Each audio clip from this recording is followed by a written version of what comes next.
My name is Jenna, but you guys can call me Jen. It is 2 a.m. I forgot to start this vlog, but welcome to another weekend vlog. I'm so excited for it to be the weekend. I got no plans, maxing and relaxing the whole weekend, reading books and working on Project Luck because I am currently in the throes of editing that. But don't worry, there's going to be a separate editing vlog for that, so you don't have to hear me ramble on about it. But this weekend, what am I going to be reading? I'm going to be hopefully finishing up To Shape a Dragon's Breath by Monica Black Goose, which I'm really enjoying. I'm about 40% of the way through that. I would also love to wrap, or at least get a little bit further on Dark Water Daughter. It's just I'm going so much slower on that book because I don't have an audiobook for it, and my brain craves audiobooks to be able to go through books really fast. So I'm gonna hopefully work on that as well. But I also, once I'm done To Shape a Dragon's Breath, I've been craving this bad boy here, this big boy, A Day of Fallen Night. I think this weekend might be the weekend. Mayhaps, we'll find out. But if not that, I have a few other books that I could be reading. Obviously, my June TBR is very long and extensive. I also have this library book that I have the audiobook for as well that I might go for. Most of my other books have audiobooks for as well, including like The Daughters of Izdahar, which I am thinking might be a good choice as well if I'm not feeling A Day of Fallen Night when I finish To Shape a Dragon's Breath, if I'm feeling a little break from dragons, which probably won't happen because I never feel breaks from dragons. But anyways, that's what's up. That's what's happening. That's the weekend. Truly no plans. Tomorrow gonna have a live stream. It's gonna be very productive because editing to a little luck and have gotten good progress on it, I think. I'll give you a little bit of a throwdown. I've currently gone through a read through of the first part, so there are 5 parts in A Little Luck. Gone through a read through of the first one, and then I went through my one of my beta readers edits for the first part, and then I've gone through and rewritten the first part essentially, or like edited it, I guess. Tomorrow I'm going to go back through and do a line edit for the part that I just did, in an attempt to kind of shrink the scenes a little bit, just to make them tighter and make the sentences flow better, make them pretty. That's the goal, that's the aim. And then I'm gonna move on to part 2. Same pattern, myself read through beta edits, rewrite, reread, and edit. I'm doing that pattern and we'll see how it goes. You can find out in my writing vlog, which will go up at some point when I'm done this second draft, I guess.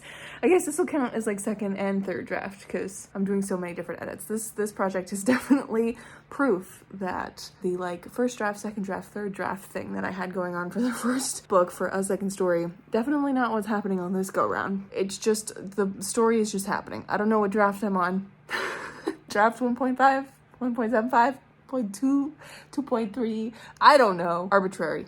We're working on the story and we're making it better, and that's what matters. I'm gonna go to bed now. I'll chat to you more tomorrow, but it's the weekend.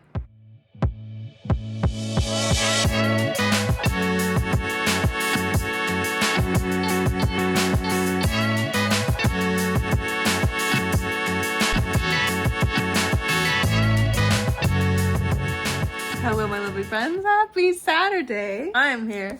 I just finished this book and it was very good. So if you guys are at all interested in this book, which I think you should be, don't go in expecting something super epic. It is slow. It is methodical. It is beautiful. It feels like slice of life. Like, it feels like you're there. Like, this is my favorite part. The thoughts are rambling. It feels like you're there with these kids learning this stuff at the academy with them. Like, it's so great.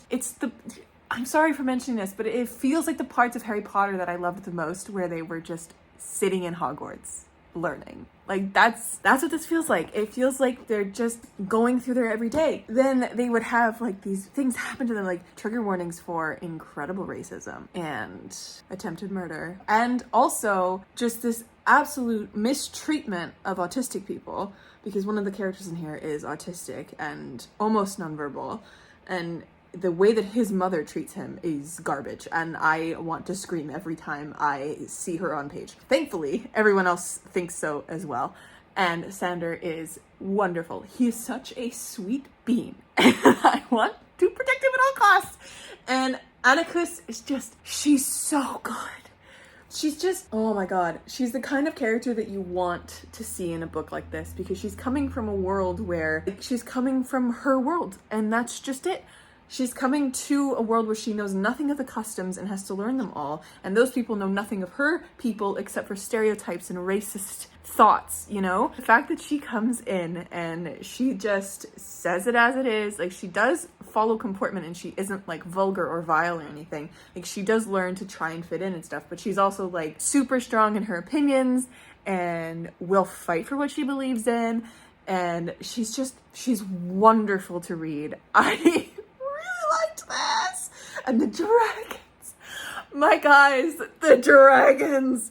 Sorry. Oh my god, perfection. I'm so intrigued.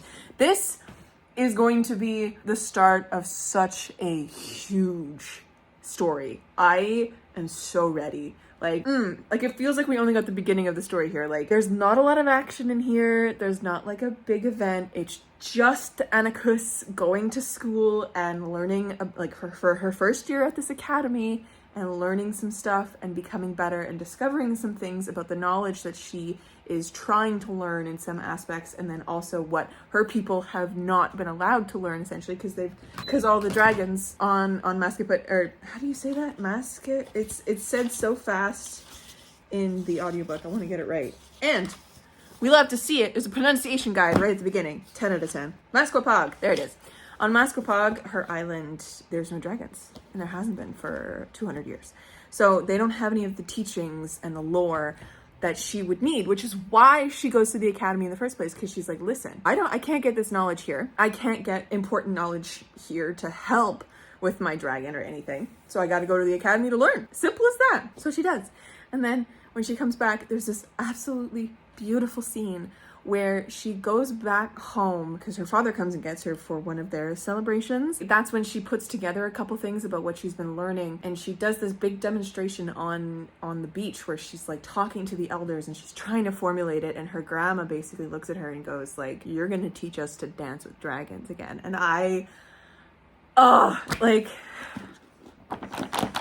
this was so good. This was so good. If you start it and you're not feeling it, please stick with it. It is so worth it. I know the writing style isn't necessarily the writing style that we expect from YA fantasy books, and I think this is YA because Anarchus is 16, so she's younger. And this is, even though it was shelved in the adult fantasy section at my bookstore, this is Del Rey. It's young adult fantasy, I think. Like, it's beautiful and it's so worth it. As I explained in a previous vlog, I think last weekend's vlog, when I was reading this for the first time, when I started reading it, sorry, I was talking about how the way that Indigenous books that I've read, I don't know if it's a blanket statement, but it's a blanket statement for the books that I have read, there is such a beautiful way of storytelling in it. It's so lovely, just the detail and the methodical, slower nature to get this beauty and the heart of the story across. It is unlike anything I've ever read. I love it. I love it so, so much. And it's just such a beautiful thing to experience. And I'm never going to shut up about this book now. This has, I think, my favorite dragons I have ever come across in fantasy ever. I cannot wait to learn more about what these dragons can do. And it's set in a world, as I said in my previous vlog, that is like ours, but not ours. And I took the moment to actually look at the map for the first time. This is literally a map of the world. It's got all of the places, you know, it's a very recognizable shape, but things have been tweaked just enough to make it our world, but not. So it's like in an alternate dimension, this could be real. And I love that. And I love that for us. And it's set in like the 1800s, the mid 1800s. And oh God, I really liked this. Oh, and bisexual rep, main character is bisexual like me. And she's also polyamorous, which is so cool. Like she's totally chill with the idea of courting multiple people and marrying multiple people, which her people don't put any stigma on sexuality or anything. And of course the English people do, because as Anarchus is talking to Libby or Liberty, the maid girl that she likes, the maid girl's like, we cannot court. It's not right. It's not okay for women to court women. It's just not done. And then Anarchus is talking to her about how like back home it's totally normal, and also divorce is fine if it's just choices that happen, and also it's totally normal for people to marry multiple people, and the Liberty's just like, excuse me? Like, what do you mean? This was a fabulous book for looking at how cultures can be so different, even if you're from a relatively similar space in like geography. It's just the way that society puts these structures on people that don't need to be there. They are just societal structures made up because someone said they were something. Like, this was such a good book. All right. Anyways, I think I'm going to hang out here for a bit more. I don't know if I'm in the mood to start A Day of Fallen Night right now, but we'll see what I end up doing from now. But yeah, stunning. Absolutely stunning, my friends. This was so good. I'm sweating. I'm under a blanket. This is a bad idea. It's summer. What am I doing? Oh, it was so good. Goodness me. Anyways, today did lots of work on Project Luck during my live stream, which was very nice. But other than that, all I've been doing is reading. And that's just the best way to spend a Saturday, in my opinion. I'll leave it here, and I will catch up with you guys a little later.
Hello, my lovely friends. Happy Sunday. I am here just waiting for a little bit because I'm gonna be playing D&D tonight. I'm so excited. I haven't played D&D in so long. I'm actually guesting on my friend's campaign for 2 episodes, I think.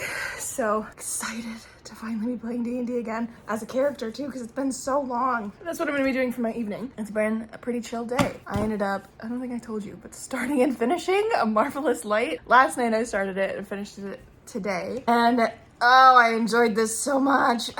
I couldn't put it down last night. I kept being like, oh, one more chapter. Oh, just one more chapter. And then like something exciting would happen and be like, oh, I gotta figure out what happens. One more chapter. And it was like 2:30 and I was like, oh, I need to sleep. So it was a delight, another delight. I really enjoyed this. This is a fantasy romance, I wanna say. Kind of like historical fantasy romance set in the 1800s, I wanna say. It's like around Oscar Wilde's trial. I know that because that was a historical event mentioned in here, which was very fun. But it follows Robin and Edwin as Robin accidentally gets wrapped up in magical work, and he's not even magic. He doesn't know what magic is. He gets wrapped up in it without knowing. He gets a curse put on him that Edwin then is just like, well, I'll help you figure out how to take it off. And Edwin himself is part of the magic community, but he doesn't have that much magic. And it's this whole like trying to figure out what's going on, kind of like mystery background, what's doing with these lost contracts or something. Like there's a lot going on in this book. It is fantastical and I really enjoyed it. It was very, very good. And I really liked Edwin and Robin together as like a couple. They just seemed so fun. And it started off with like a little bit of hate to love, but more of a like, kind of like they both have animosity towards each other. And then they are forced together to figure out this problem, obviously. And they stay together for like a week at Edwin's like family home, dealing with Edwin's sister and a bunch of her friends being mischievous wizards. And, and then it's just Robin and Edwin becoming like, you know, so enamored with each other, and it's so cute. Really enjoyed this. And it has the feeling of, the only other thing I can hearken it to is C.L. Polk's Witchmark series. It kind of feels like that, but Witchmark is more Edwardian, but it feels like it's going to be connected like that because there's a bigger magical issue introduced in this book that near the end is like, okay, now we have something to work toward. The second book follows Robin's sister who's going to New York. I don't know how this is going to track over the books, but I'm excited to find out it was very good. Anyways, I don't know what I'm going to read next since I'm kind of jumping on D&D. I don't know if I will be able to read anything for the rest of the day, but I was tossing around the idea of starting A Day of Fallen Night, but I kind of also want to give The Daughters of Istahar a try, and it's a lot smaller than A Day of Fallen Night, so maybe I'll do The Daughters of Istahar. I don't really know. I didn't end up getting any work done today on Project Luck, but that's okay. Yeah, it's been a good day and a terrific reading weekend already. I've read 2 fantastic queer books, and I'm so excited to just keep on going and keep reading more. But yeah, I was like kicking my little feet last night and being like, oh, look at them. But yeah, I really enjoyed this level of a romance book because it had so much else going on in the plot. It wasn't just focused on their relationship, but their relationship was like the bigger plot. It was a much bigger plot than it is in like a regular fantasy book. It was very good. And those sex scenes, steamy. Steamy. Woo! It was a good time. I don't really have anything else to update you on.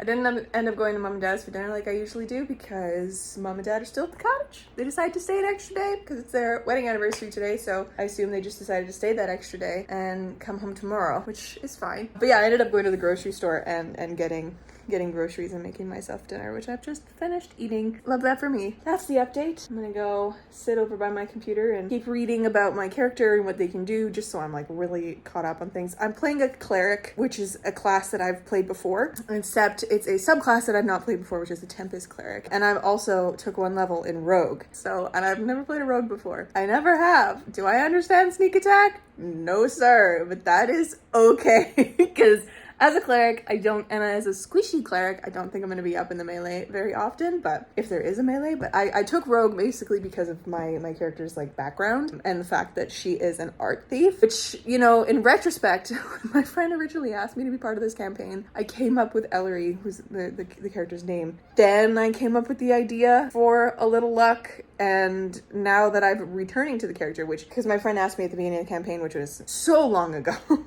to be a guest, like just kind of in the background, and they eventually had to get to me, right? So it's been a long time since she originally asked me, but I have since come up with the idea for A Little Luck in the meantime, and I like came back to this character and was like looking over the Google Doc that I had originally written and been like, and I've just been like, this is like beta version of Lottie if Lottie could do magic, and I love that for me because I get to play a character that's very much like my character, except Lottie's not an art thief, she's an artifact thief, which is a little different, but still.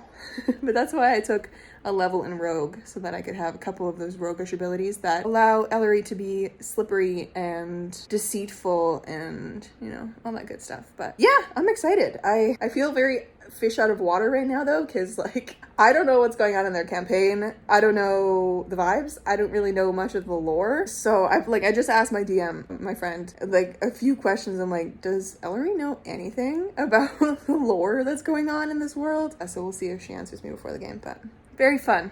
But yes, I'm gonna go sit over there, maybe make myself a little drink and just have a little relaxing evening and then play some D&D. I haven't played D&D in so long. I need to get back to my beloved. Catch up with you guys a little later.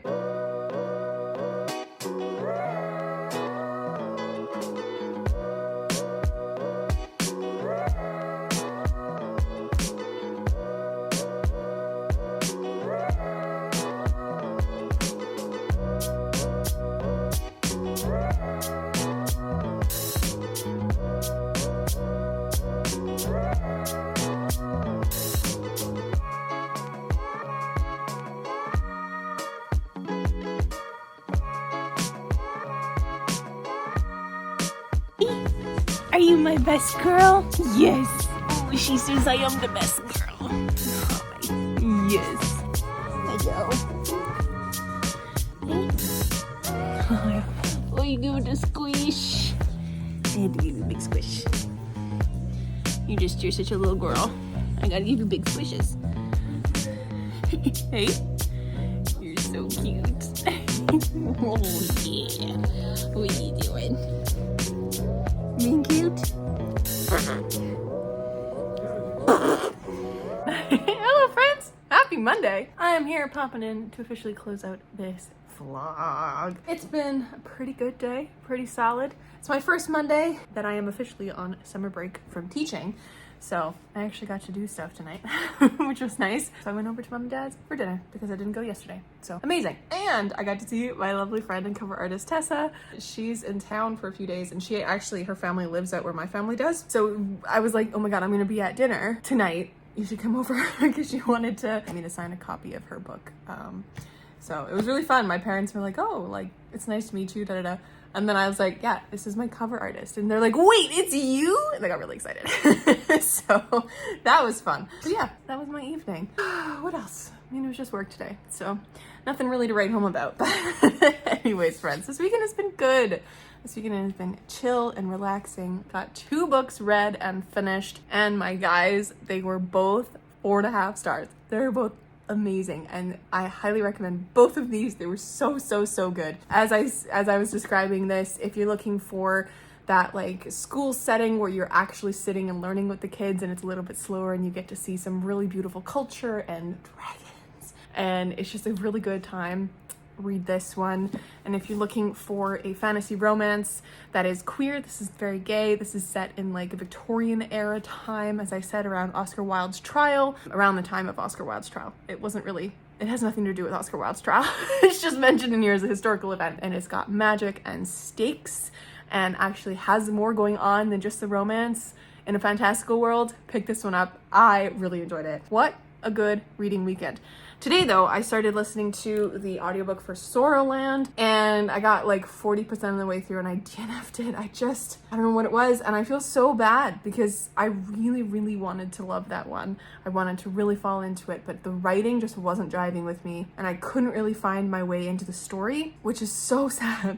I really wanted to because it's such a beloved book, especially as a trans book. It's so beloved, and I'm like, why my brain doesn't just want to, just doesn't want to like it. I don't know. But so I started a DNF that one today as well. So yeah, it was a 4.5 star weekend and then a DNF. But technically it was a DNF Monday, not a DNF on the weekend, so that's okay.